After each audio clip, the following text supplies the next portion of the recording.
ನಾಳೆ ಬೃಹತ್ ಸಮಾವೇಶ ಮಹಾರಾಜ ಕಾಲೇಜ್ ಗ್ರೌಂಡ್ನಲ್ಲಿ ನಾಳೆ 11 ಗಂಟೆಗೆ ಪ್ರಾರಂಭ ಆಗಲಿದೆ.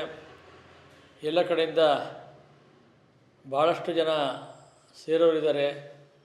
ಯಾಕೆ ಅಂತೇಳಿದ್ರೆ ಸಿದ್ದರಾಮಯ್ಯನವ್ರಿಗೆ ಇವರು ಆರೋಪ ಹೊರಿಸಿರ್ತಕ್ಕಂಥದ್ದು ಎಲ್ಲರ ಜನರ ಮನಸ್ಸಿನಲ್ಲಿ ಬೇಸರ ಇದೆ. ಆ ಜನ ಎಲ್ಲರೂ ಕೂಡ ವಾಲಂಟಿಯರಾಗಿ ತುಂಬ ಜನ ಬರ್ತಾಯಿದ್ದಾರೆ. 1 ಲಕ್ಷಕ್ಕೂ ಹೆಚ್ಚು ಜನ ಸೇರ್ತಕ್ಕಂಥ ಅವಕಾಶಗಳಿದ್ದಾವೆ. ಎಲ್ಲ ಸಿದ್ಧತೆಗಳು ಬರದಿಂದ ನಡೀತಾ ಇದ್ದಾವೆ.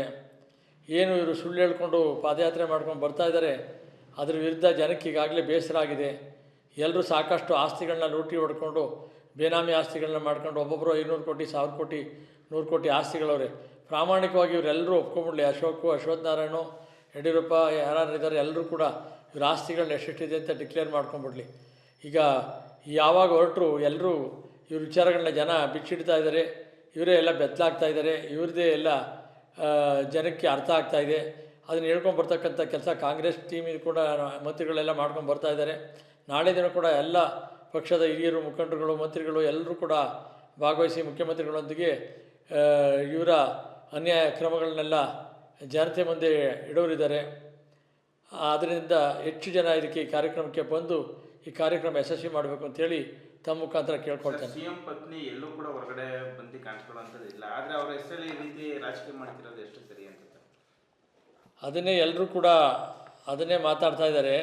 ಅವ್ರು ಚಾಮುಂಡಿ ಬೆಟ್ಟಕ್ಕೆ ಬಂದರೂ ಕೂಡ ಅವರು ಬಂದು ಹೋದರೂ ಕೂಡ ಕ್ಯೂನಲ್ಲಿ ನಿಂತ್ಕೊಂಡು ದರ್ಶನ ಮಾಡ್ಕೊಂಡು ಹೋಗ್ತಾರೆ. ತಿರುಪತಿಗೆ ಹೋದರೂ ಕ್ಯೂನಲ್ಲಿ ನಿಂತ್ಕೊಂಡು ದರ್ಶನ ಮಾಡ್ತಾರೆ. ಅವ್ರ ಮುಖ್ಯಮಂತ್ರಿಗಳು ಹೆಂಡ್ತಿಂತ ಎಲ್ಲೂ ತೋರಿಸ್ಕೊಂಡು ಇಲ್ಲ, ಯಾರಿಗೂ ಅವ್ರ ಮುಖದ ಪರಿಚಯನೇ ಇಲ್ಲ. ಆ ಫೋಟೋನು ಕೂಡ ಅದೆಲ್ಲೋ ಒಂದು ಎತ್ಕೊಳ್ಳೋದಕ್ಕೆ ಒಂದು ಫೋಟೋ ತೆಗೆಯೋದಕ್ಕೆ 40 ವರ್ಷ ಆಗಿದೆ. ಅವ್ರಿಗೆ ಒಂದು ಫೋಟೋ ಕೂಡ ಹೊರಗಡೆ ಇರಲಿಲ್ಲ. ಎಲ್ಲ ಕಡೆ ಮುಖ್ಯಮಂತ್ರಿಗಳು ಹೆಂಡ್ತೀರ ಅವರೇ ಆಡಳಿತ ನಡೆಸ್ತಕ್ಕಂಥದ್ದು ಎಲ್ಲರ ಕಾಲದಲ್ಲೂ ನಾವು ನೋಡ್ತಾ ಇದ್ದೀವಿ. ಅವ್ರು ಯಾವತ್ತೂ ಕೂಡ ಈಚೆಗೆ ಬಂದವರಲ್ಲ. ಅದು ಪ್ರಾಮಾಣಿಕವಾಗಿ ಅವ್ರ ಜಮೀನಿಗೆ ಏನು ಪರಿಹಾರ BJP ಸರ್ಕಾರದವರೇ ಕೊಟ್ಟದ್ದು, BJP ಅಧ್ಯಕ್ಷರೇ ಕೊಟ್ಬಿಟ್ಟು ಅವರೇ ಈ ಥರ ಮಾತಾಡ್ತಾ ಇದ್ದಾರೆ.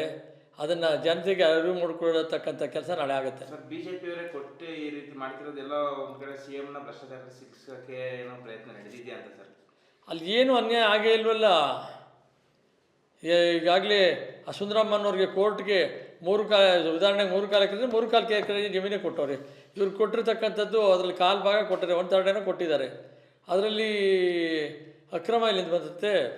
ಸರ್, ನೀವು ಕೂಡ ಮೂಡಿಯ ಸದಸ್ಯರಾಗಿದ್ದರೆ ನಿಮ್ಮ ಗಮನಕ್ಕೆ ಈ ವಿಚಾರಗಳು ಆಗ ಬಂದಿಲ್ಲ ಅಂತ ಸರ್? ಇಲ್ಲ, ಅವರು ಯಾವತ್ತೂ ಯಾರ್ದು ವಿಚಾರಗಳನ್ನ ಬಂದೂ ಇಲ್ಲ. ನಾವು ಕೂಡ ಇವತ್ತಿನವರೆಗೂ ಒಂದು ಸೈಟು ತೊಗೊಂಡಿಲ್ಲ, ಒಂದು ಬದಲಿ ನಿವೇಶನ ತೊಗೊಂಡಿಲ್ಲ, ಮನೆ ನಿವೇಶನ ತೊಗೊಂಡಿಲ್ಲ. ಎಲ್ಲ ನಾವು ಕೂಡ ಸಾರ್ವಜನಿಕರ ಪರವಾಗಿ ಕೆಲಸ ಮಾಡ್ಕೊಂಡು ಬಂದಂಥವ್ರು. ವಿಶ್ವನಾಥ್ ಅವ್ರು ಹೇಳ್ತಾರೆ, ನಾನು ಮತ್ತು ಶ್ರೀವತ್ಸ ಬಿಟ್ಟು ಎಲ್ಲರೂ ಭ್ರಷ್ಟರಿದ್ದಾರೆ ಅಂತ ಹೇಳ್ತಾರೆ ಸರ್ ವಿಶ್ವನಾಥ್ ಅವರು. ಈಗ ಜನಕ್ಕೆ ಎಲ್ರಿಗೂ ಅರ್ಥ ಆಗ್ತಾ ಇದೆಯಲ್ಲ ಯಾರ್ದು ಏನೇನಿದೆ ಅಂತ. ಎಲ್ಲ ಜನ ದಿನಪತ್ರಿಕೆಗಳಲ್ಲಿ ಬರ್ತಾ ಇದ್ದಾವಲ್ಲ. ಯಾರು ಹೇಳೋದು ಬೇಕಾಗಿಲ್ಲ, ಕೇಳೋದು ಬೇಕಾಗಿಲ್ಲ. ಎಲ್ಲ ಜನಕ್ಕೆ ಎಲ್ಲ ಏನೇನು ಆಗ್ತಾಯಿದೆ ಅಂತ ಪ್ರತಿನಿತ್ಯ ಪತ್ರಿಕೆಯಲ್ಲಿ ಬರ್ತಾ ಇದ್ದಾವೆ.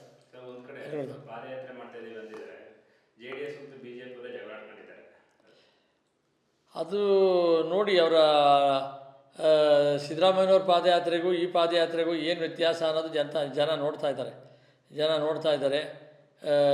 ಅವ್ರಿಗೆ ಮುಂದಿನ ದಿನದಲ್ಲಿ ತಕ್ಕ ಪಾಠ ಕಲಿಸ್ತಾರೆ. ವಿಚಾರ ಸಂಕಿರಣ ಇಟ್ಕೊಂಡಿದ್ದೀರಿ ಸಿದ್ದರಾಮಯ್ಯ ಕುರಿತು? ನೆನ್ನೆ ತುಂಬ ಜನ ಸೇರಿದರು. ಎಲ್ಲ ಜನ ಚೇರ್ಗಳದೇ ನಿಂತ್ಕೊಂಡು ಭಾಳಷ್ಟು 3 ಗಂಟೆಗಳ ಕಾಲ ಒಬ್ಬರು ಅಲುಗಾಡ್ದೇ ಎಲ್ಲರ ಭಾಷಣ ಕೂಡ ಆಲಿಸಿದ್ರು. ಪಿನ್ ಡ್ರಾಪ್ ಸೈಲೆನ್ಸ್ ಆಗಿ ಸಭೆ ನಡೆದಿದೆ. ಎಲ್ಲರೂ ಕೂಡ ಇರ್ತಕ್ಕಂಥ ಸತ್ಯವನ್ನು ಚರ್ಚೆ ಮಾಡಿ ಸಿದ್ದರಾಮಯ್ಯನವ್ರು ಏನು ಅವ್ರ ಹಿನ್ನೆಲೆ ಏನು, ಅವ್ರು ಯಾವ ರೀತಿ ಬಂದರು, ಅವ್ರು ಯಾವ ರೀತಿ ನಡ್ಕೊಂಡ್ರು, ರಾಜಕಾರಣದಲ್ಲಿ ಯಾವ ರೀತಿ ಇದ್ದಾರೆ, ಅವ್ರ ಆಸ್ತಿ ಏನಿದೆ ಅನ್ನೋದನ್ನೆಲ್ಲ ಮಾತಾಡಿದ್ದಾರೆ. ಎಲ್ಲ ಜನಕ್ಕೂ ಇವತ್ತು ಪತ್ರಿಕೆಗಳಲ್ಲೂ ಕೂಡ ಬಂದಿದ್ದಾವೆ. ಎಲ್ರಿಗೂ ಇದೆಲ್ಲ ಅರ್ಥ ಆಗ್ತಾ ಇದೆ. ನಾಳಿನ ಸಮಾವೇಶ ಏನು ವಿರೋಧಿಗಳಿಗೆ ತಕ್ಕ ಉತ್ತರ ಸಿಗುತ್ತೆ? ಖಂಡಿತ ಉತ್ತರ ಕೊಡ್ತಕ್ಕಂಥ ಕೆಲಸ ಆಗುತ್ತೆ. ನಾಳೆ ಎಲ್ಲರೂ ಉತ್ತರಗಳನ್ನ ಕೊಡ್ತಾರೆ. ತುಂಬ ಜನ ಬರ್ತಾರೆ. ಎಲ್ರಿಗೂ ಸತ್ಯ ಅರಿವು ಮಾಡತಕ್ಕಂಥ ಕೆಲಸ ಆಗುತ್ತೆ.